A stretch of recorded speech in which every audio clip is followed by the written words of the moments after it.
Hello everyone. I think in the next few videos I'm going to talk about a specific rock, and I'm going to take you through the process of identifying a rock in the field. And I am using this one in particular because it's coarse grained.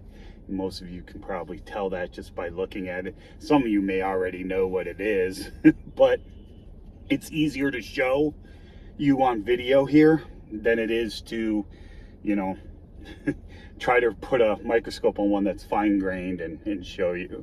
So yeah, this is the rock we're going to be spending the next few segments talking about. But for now, even though those of you that know me well know I don't like identifying rocks like this, just somebody showing you a picture or video. But if you want, take a guess at what you think this is below, and we'll go through the steps of how do you identify a rock in the field. Okay, now we'll assume that we know this rock occurs in the area.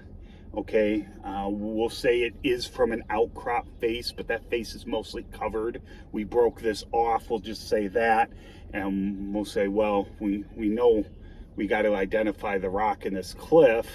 So, you know, here's our piece. We'll go through that. Now, and I will eventually do one in a lab setting for you. You know, one's a little more technical and you use actual tools. But when you're in the field, the tools you're probably going to have for rock identification are these. A hand lens. You should always have a hand lens. I'm not going to use a hand lens for this, although I will talk about using one. That's also why I picked a really coarse grain rock, because if I try to put a hand lens here like this, we're going to have problems seeing it. So, but you will have a hand lens, and you may have a bottle of acid and a rock hammer for rock identification purposes. That's all you'll probably have. Okay. So yeah, it's you got to be pretty good at this. You got to know what you're looking at in order to do that.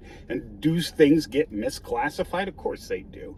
But that's why you should always take at least a tiny sample so you can take it back and do more analysis on it if you want. That's what I do.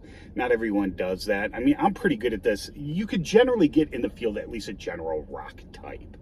Okay, and I don't just mean igneous, metamorphic, or sedimentary. I mean, you know, sandstone, conglomerate, gneiss, you know, granite, something like that. You can at least get that in the field. Okay, anything in particular, the little nuances and stuff like that may require a little more effort. But yeah, we're going to use this rock. And here, like I said, in the comments, leave what you think it is. All right, I'm not going to tell you anything about it, but you can see some stuff just by looking at it. I'm not even going to tell you its age. I'm just going to show you it here. Okay, so you get a couple good looks at it. Yeah, so, and okay, I think that's good enough. That should give you a good enough sense. But yeah, go ahead, leave below what you think, and the next few geology videos will be about what this thing is. Okay.